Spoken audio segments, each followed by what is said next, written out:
Welcome to the Voices for Voices TV show and podcast.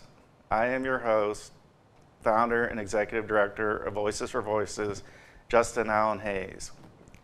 Voices for Voices show is the #1 ranked TV show and podcast where people turn to for expert mental health, recovery, and career advancement intelligence. Our show is all about teaching you insanely actionable techniques to help you prosper, grow yourself, your self-worth, and your personal brand. So, if you are a high achiever or someone who wants more out of life, whether mentally, physically, or spiritually, make sure to subscribe to our show right now. We're everywhere, online, audio, video. As you can see, our show publishes episodes each week that focus on case studies, real-life examples, actionable tips, and in-the-trenches reports and interviews from subscribers just like you. If that sounds like something that could help you grow personally or professionally, then make sure to join me today by subscribing. Today's episode, as all our episodes are very impactful, very, very deep, and very relevant to, as we mentioned at the outset, the mental health, recovery, career advancement, and really want to bring those stories to you, the video and audio with our show. So our guest today in studio is Don Mattis Jr. Some may recognize him. His brand, part of his brand is called Stoned on Happiness.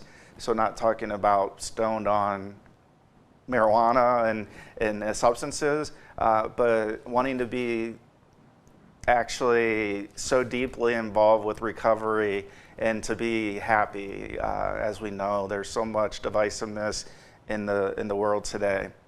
Don and his good friend Monica came into the Voices for Voices family really a couple years ago, and we've stayed in touch. We had Don on an episode when we were back in the audio studio, and he and Monica are doing great work and just want people to be happy, and dovetailing that into recovery. As we know, as you know, as our viewers, our listeners, I'm still in active recovery. It's not a one day you wake up and it's all healed. It's an everyday thing that we have to work with and to deal with. And so Don has 38 years plus in sobriety, which is just absolutely amazing. So we'll introduce Don and start our conversation. Don, thanks for joining us on the show. Thank you for all your hard work and your encouragement. Absolutely. And I'm very proud of you being sober. Thank you. For our listeners and our viewers who don't know you, can you go a little bit back at the rewind button in your life, kind of prior to the 38 years of what was going on in Don's life, and then we can work our way kind of chronologically a little bit into what will end up being our second episode, which the advocacy and all the great work that you're doing, so we can kind of hit it on two levels. So please be. So the deal is, for 17 years, I was an alcoholic drug addict. Matter of fact, this is an alumni school for me, Hudson High. And I'm so blessed to be sober from all the drugs and alcohol and the crazy, foolish things I have done. You know how it is. You can't make great decisions when you're high and drunk. I went to jail, I've been divorced, lost my kid through a custody battle, went through all kinds of trials and tribulations. And I remember when I used to party, I'd be so high, I'd beg Jesus and say, please God, I will not drink again. Of course I was lying because I was so desperate. Yeah.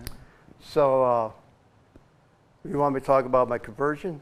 Yeah, if you can, yeah, work your way up to the Okay. conversion and that experience. I think you were in Texas where. Yeah. So it's a long story, but simply, I was married at the time, and I was living at Countrywood Apartments in Houston, Texas, on the west side. And I had a little painting business going on. I hired this guy named Joel, and previous to that, I sent my ex-wife or wife at the time, Crystal, back home to Hudson, and I remained down in a one-bedroom apartment. And this guy Joel, he was a cocaine dealer, I found out. He invited me to his party, and I was still partying, actively getting high and stoned. He goes, this will be great if you come over. Your wife is gone. I'll set you up for some ladies. I'll set you up with the alcohol and drugs. So I went over there, and it was a Friday. And I remember at this moment that there were the drugs, the coke, the drinks, the ladies, just me and him. And my alcoholic mind and drug addict mind goes, yeah, this is great. You know, you could cheat on the old lady and all this and, you know, get all your passions, you know, live the high life with no God in my life at the time. So it was really strange. I only drank like a few beers. I don't know what happened. I really don't understand to this day how I just went there, because I used to drink around the clock. You know how addicts are. We don't have a stop button. So I don't know. I said, I got to go home. So I went home. It was like, I don't know, 11, 12, whatever time it was. And I got up the next morning, and I remember in the rocking chair, I was smoking Marlboro cigarettes. Love to smoke. That goes with the drugs and alcohol. So I was smoking a cigarette in this rocking chair. I was rocking back and forth, and there's this gold tinted ashtray I found in the trash. And I was smoking, and all of a sudden, I bent down to put an ashtray, the cigarette, and I got back up. And it was like the Blessed Mother spoke to me. It's like it wasn't her voice. It's hard to explain. It's like turning on a TV and seeing it happening. She said, my son, go to the church and get a most holy rosary. So I said, I was in ecstasy. And this was 2.5 days before the space shuttle blew up. Okay. Yeah. So I walked to St. John Vianney's church, and I don't know, time and space were gone. And I got to the church, and there was this priest, this younger priest, talking to his older, I call them all-American grandparents, right? And I said, I'm going to stay here and wait until he's done talking, using some manners, because really I didn't have manners when you're a drug addict. You don't really don't care about anybody. You just hustle them. So at that moment, when I said that, Jesus spoke to me like a commentator in a sense, showed me a 3-story house like in the city with a dark background, and all of a sudden imploded on itself. And Jesus said, all at the same moment, like, I'm going to rebuild you. So I went up to the priest and I said, Father, do you have a rosary for a poor soul? He marched me back to the sacristy and gave me a black beaded rosary. And that started my journey of recovery. Of course, I made it home. Yeah. But I was in ecstasy for 2 days, because on Monday, I was at the house when painting this dentist garage floor, and my brother came over, and he was screaming, and he was right next to me, and it like shook me out of, you know, like I came back to earth. It's just so hilarious. And he goes, didn't you hear the space shuttle blow up? I go, no, I had this incredible event happen, but I didn't share with him, but it was extraordinary. Yeah, I mean, it's an incredible story to hear, and I'm sure in the moments, as it was happening, like you said, time, there's no, like feeling at a time, just events are happening and trying to figure out what that all means. And I think that's big for anybody in recovery or not in a relationship in some type of way, that we don't know how things are going to progress in general anyways.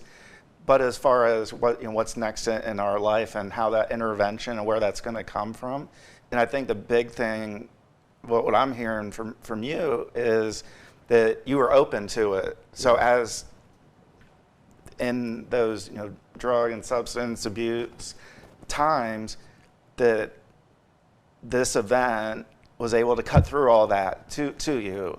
And so there was, almost a part, and I think there's a part of everybody that wants to be good and be better, not be addicted. And so you were kind of ready. I think that's helpful because I'm asked often about different travels and things we've done at the organization of, how did you decide this, or why did you decide to do this, and why did you decide to start a podcast and then find its way into the TV studio? And it's one of those things like deep down, subconsciously, we know that when certain things happen, and we might not know what those things are, but when they do happen, it's incredible, and we're able to just take those steps like as if we were ready all along. And even no matter how drug or substance filled our mind is, or jaded with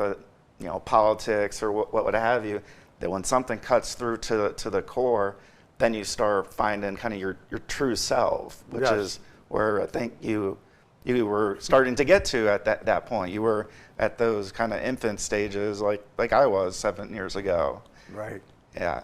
Can you talk a little bit about once that those experiences and feelings happen, how you made your way back to Ohio, and maybe even touch on the unfortunate circumstance of one of your significant others that happened, and sometimes how us putting ourselves in situations, like I said, we don't care about anything except ourselves at times. And when we do that, we put other people sometimes at risk. We don't know that. So maybe if you could touch on that. So my ex-wife's name was Crystal. When I met her out in Arizona, in Tucson. She was a dancer, and I was dealing drugs. We were bringing like 30 pounds of weed back to Ohio and dealing it. Wow. I even flew dope on a commercial jet one time. I have so many stories, my brain is going, whoa! So this is a healing situation. Every time you talk about your experience, you start seeing who you really are and how far you come. Because I was a victim when I was 10. I was sexually abused. So I realized after a period of time why Jesus sent his mother to speak to me. Say, my son, go to church and get him off Sully Rosie. Because I hated men. You can relate. Yeah. The man did me wrong and really helped influence my addiction, basically, almost destroyed my life. Yeah. So back in the day, I used to say I just want to die, so I partied so much. So to get back to how I came back to Ohio, so I was there for a few weeks, and I wrapped it up, and I flew home. And ironically, at that time, Crystal was living with my mother and father here in Hudson, right up the street in Stonebridge Court, right in the neighborhood. So my old man kicked her out somehow, and I had to go back to town, where she was brought up. And I didn't have no car, and my old man always told me, I'm going to help you out, I'll get you established, you're married, you have a son. Nothing. Oh. Just totally suffering. I was hitchhiking around town looking for jobs. Never got the job. So eventually our marriage fell apart. So after the Blessed Mother spoke to me, I used to be angry with Jesus and the Blessed Mother, going, why did you take me out of my comfort zone? I was totally comfortable. Destroying myself, really, living in misery. But through this suffering, in the Catholic Church, as teaches, suffering is great merit. And I realized over the years, suffering is a great merit because it shows you who you are and how God builds virtue in your suffering and brings you to virtue and holiness. So I don't know if that answers your question. Yeah. Yeah. And again, you were open to continuing those positive ways. Yes. And there were people, and sometimes I think, and it's unfortunate where sometimes different members of family or colleagues or people that are our associates, we think they're there to help us and they're there for us, but they're really only there when when substances and different things are there, and you take that away, Yes. and it's like I'm trying to do the right thing, at least get on my way, Yeah. and to really be in that situation is hard, and I think that speaks to how your sobriety started, because it's, as we know, it's not like if there's a broken leg and you have surgery, and then once it's healed, it's healed. Right. These are things that, like, others are dealing with every single day of being potentially put in situations that could throw us back into previous habits, and that in itself is hard work. So you had that drive for substances, and then now you're started on the path. Now you have that drive to do good, and how can you, the time we have on earth, we know it's finite. It's going to end at some point, any minute. And so how can we help ourselves to survive, and then how can we potentially help others?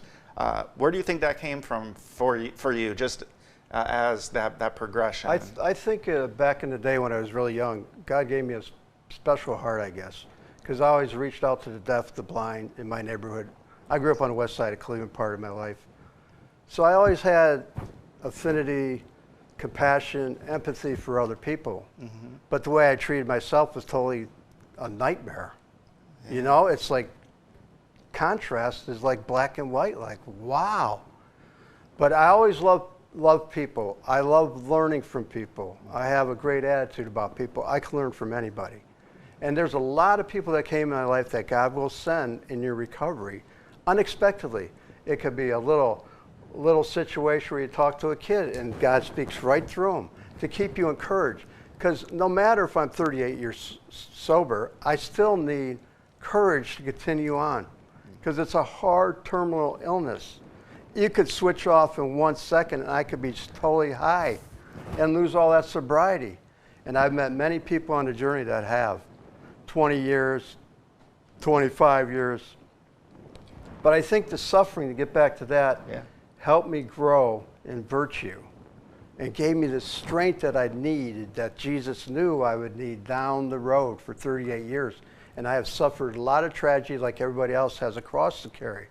And all our crosses are different sizes and shapes. But we do need that support. If we don't have the support like my best friend Monica, or meetings, or praying my rosary, or going to the mass, confession once a week, I don't know, man, I'd be crazier than when I was. I might be back out there. Because my ex-wife was brutally murdered, all right? Crystal ended up on a bad road, becoming a prostitute. And she was out in Tucson. She went back to Tucson. She ended up getting picked up, and I won't go into the details right now, but wow, I still am affected by that day, because I believe once you love somebody, no matter if you get married to another woman, you're always going to love them at that time and moment in time that God gave me to have her. Because we were both the same age, a day apart in birth, 7th and 8th. But it's still, I think about her often. I pray for her soul every day, and how tragic.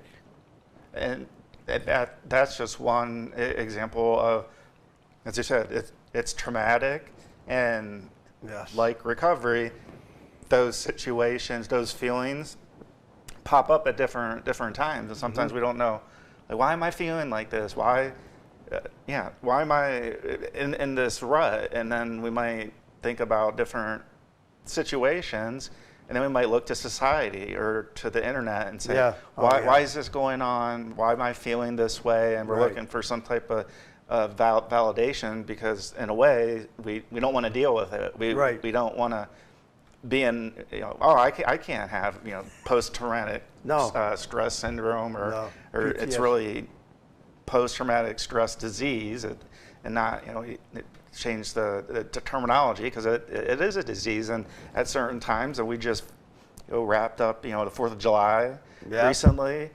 fireworks, and that can with veterans, or you don't have to be a veteran, but it can affect people and take them back to those times. And I know even for me, last year being in Ukraine just a little bit, and having felt and experienced, the air raid sirens and the missiles being shot down and intercepted, that I physically and I heard those with my own ears. So in a way, I was taken back just a little bit, and that just made me think of all the people who maybe have been in those warlike situations, whether it's overseas or whether it's like things that we've dealt with and continue to deal with. And it's not a one size fits all of, oh, this worked for me, so this is gonna work for you.